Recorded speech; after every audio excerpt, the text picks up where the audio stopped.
get off well. Greetings, viewers. I had a year with a review I honestly thought I'd have out earlier than this, and one I'm still a little apprehensive about putting out there considering we're talking about a Toei film today.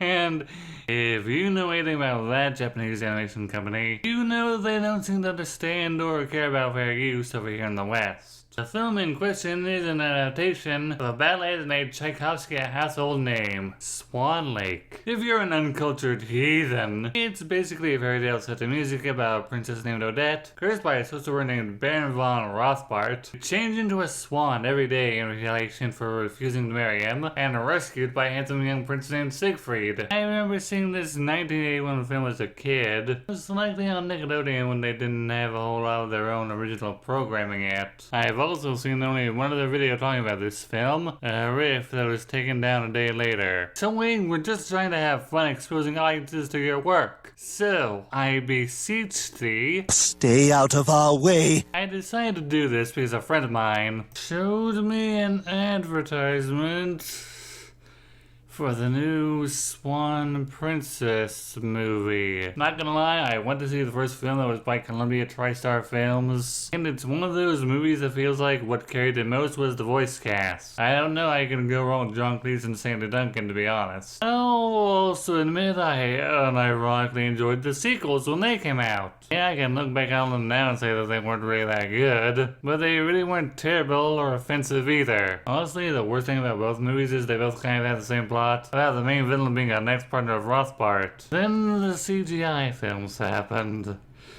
Oh god, the CGI films. Around in 2012, Crest Animation Productions thought it would be a great idea to revive the Swan Princess franchise and turn all of the 2D characters into 3D abominations. If you've seen any of the Alpha and Omega movies after the first one, you know Cap's animations can be... how do I put this? Their animations can be stiff at the best of times and awkward at the worst.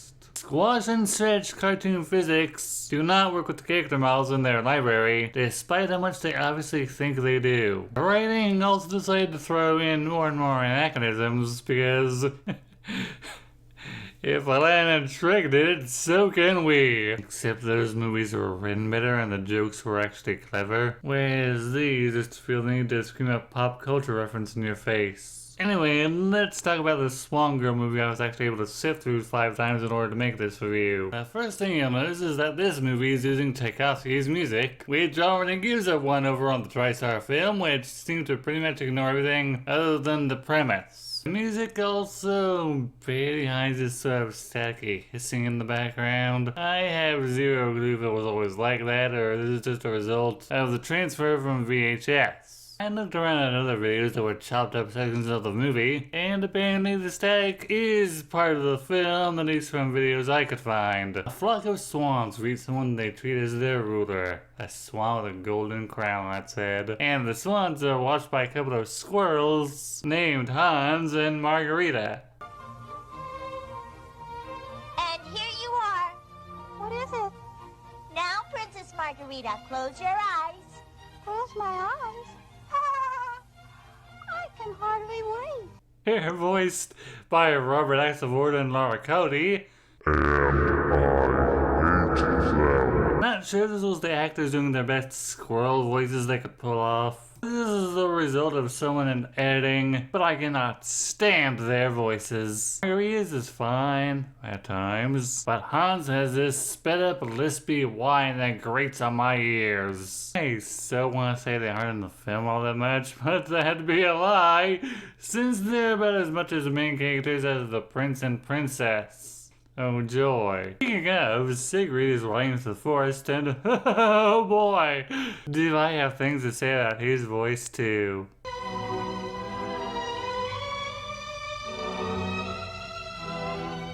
Very strange.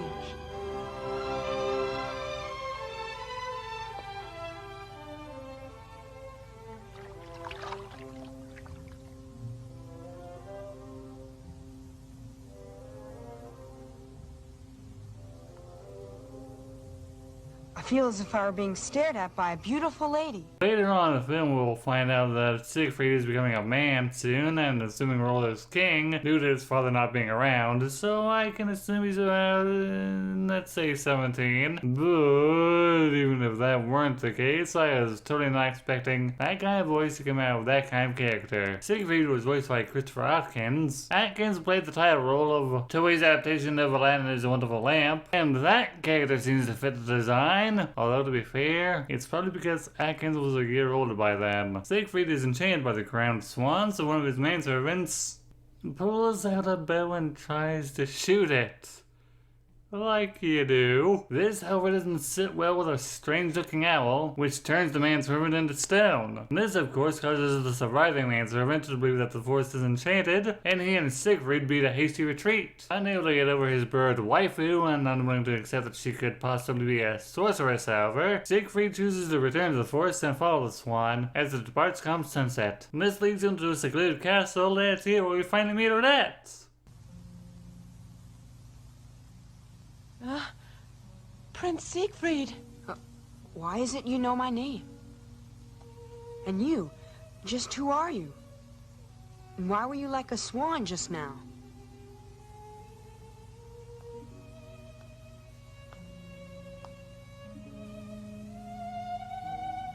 My real name is Princess Odette. A 2-sentence paragraph. That's more than enough time since my last tangent about voice acting. If Christopher voicing Siegfried sounds too young, and Pam Dauber voicing Odette sounds maybe a year or two too old, given the character design. I feel like I'm suffering from the Mandela effect right now. I don't remember Odette, Siegfried, or even the squirrel sounding like this when I first saw this movie. I looked at the wiki page and saw that it was dubbed by the Samuel Goldwyn Company. No other American dubbing companies worked on this. So either I grew up in an alternative dimension where I'd have nothing to say about the voice actors in this movie, and got sucked into a wormhole coming out of this dimension in which I now reside, or critical thinking has made me a nitpicky twat. Voice acting aside, Dauber's been in plenty of things I grew up with. Mork and Mindy, The Odd Couple, Fairy Tale Theater, and the 101 Dalmatians series. And yet till I'm old yet, 3 years ago, the wizard Rothbard came to Odette's kingdom and repeatedly asked her father for her hand in marriage. When the king refused, Rothbard simply kidnapped Odette and destroyed her country, as well as cursing her to take on the form of a swan every day, as he believed that it would result in her being unable to escape him and meeting another man. The only way Odette can be freed of her curse is if she were to meet a man who truly loved her with his full heart and soul. And right on cue, Siegfried expresses his immediate eternal love for Odette and invites her to the ball his mother is holding tomorrow night as a means of finding Siegfried a wife and rule the kingdom in place of his late father. Then we get a song. And like I said, Tchaikovsky's music is all over this, but this is the only part of the movie where we get an actual song. Granted, it could be a Tchaikovsky composition, but since I've never really heard lyrics to his music, I was thrown off when I first heard this. And now, we get possibly the best acted characters in this whole movie. So Father is still fast asleep. Father, wake up now. It's already dark.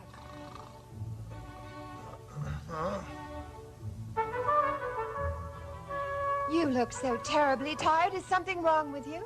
Oh, it's because I changed a man into stone when he tried to kill Odette, and it makes me tired when I practice witchcraft in broad daylight.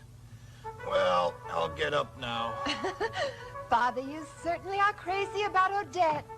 Yes, the night is my realm, my world to live in. This, as you might have guessed, is Rothbart, voiced by David Hemmings. Not only is Hemmings a veteran actor, he also directed quite a number of films before and after his role here. Despite having all that synergy you could accuse Rothbart of having for desiring Odette's love, similar to Bowser in the latest Mario Bros. Movie. However, I will remind you, this goofball is the man that destroyed her kingdom all by himself, simply because she turned him down. I think he can act as silly as he wants. Okay, but who's this girl with him, I hear you asking? That's his daughter Odile, voiced by Kay Lenz, an accomplished actor. Lots of movies and shows under her belt, with this being her first and only other voice acting credit from what I was able to find. She's basically meant to be a dark reflection of Odette. In some versions of the ballet, she's even Odette's wicked twin, hence why she's sometimes called the Black Swan. So here she turns into an owl like her father. An unrelated fact. Here's an Aboriginal tale. A hunting party capturing a young bunyip, and in retaliation, the mother cursed the hunters to turn into black swans. Again, unrelated, but I just thought both of these stories involving people turning into swans was kind of neat. Odile saw and heard everything, and takes delight in her father's distress at the thought of Odette loving another man. Again, can't help but compare Rothbard to the version of Bowser, where he's legitimately smitten with Peach, rather than taking her prisoner simply so he can take over her kingdom. If it weren't for the fact that he's ruined countless lives, just to have this one girl all to himself, we'd almost feel sorry for this aloe man. Also, he keeps her in this room that apparently wasn't already part of his castle by suspending it from a cable. Nice symbolism there. But if Rothbard isn't willing to just kill Odette despite how many times she refuses him, if he's so worried about Siegfried, Odile has come up with a brilliantly evil plan. She'll simply use her magic to make herself look like Odette and trick Prince Siegfried into marrying her. This is of course her role in the ballet and most adaptations, though for some reason the TriStar movie replaced her with an old hag named Bridget. Although granted, since Odile only shows up in this part of the story, I guess the writers thought they had to establish exactly where this Odette look like came from. Come next morning, we get baby swans dancing to ballet music. This scene is just to eat runtime and justify the film being 75 minutes long, but considering that again they're using Tchaikovsky's music, I'm giving it a pass. So the two squirrels who heard everything because they followed the prince see that the swans who come to the lake every day are getting anxious. Why? Because Odette hasn't arrived like she normally does. The pair correctly guessed that Rothbard has prevented Odette from coming, and while Hans goes to try and free her, Marguerite is going to tell Siegfried what happened.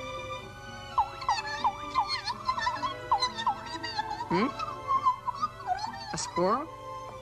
Pretty brave, coming all the way up here. Lose your way?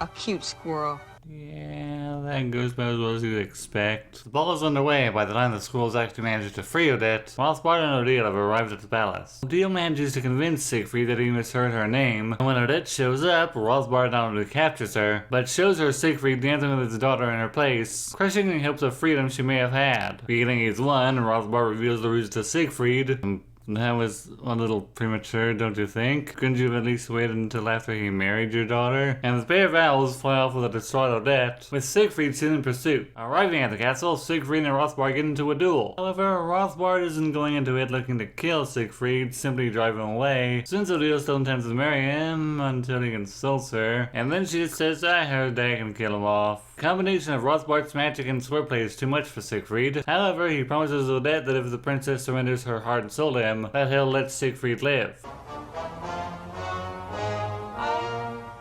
I will love Rothbard with... No! Yeah!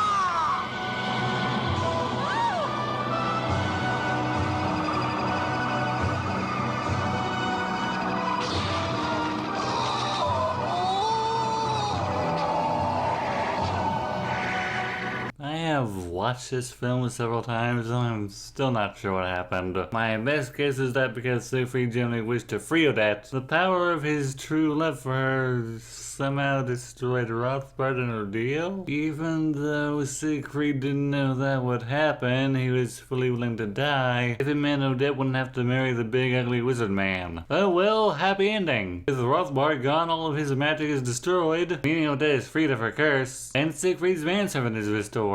So, would I recommend this movie? Yeah, if only for the music, and because I feel the villains are the best performed characters in this thing. Animation is also rather good. I can't find any goofs or errors like in today's animation, and I love how seamlessly Rothbard goes from owl to human when he captures Odette. I'd show this to my own niece if she weren't already infected by the internet, but if you think your kids will like this, it's available on YouTube, for now anyway, and I'll link it below. This is not an I saying thanks for letting me share my thoughts. Please share yours with me.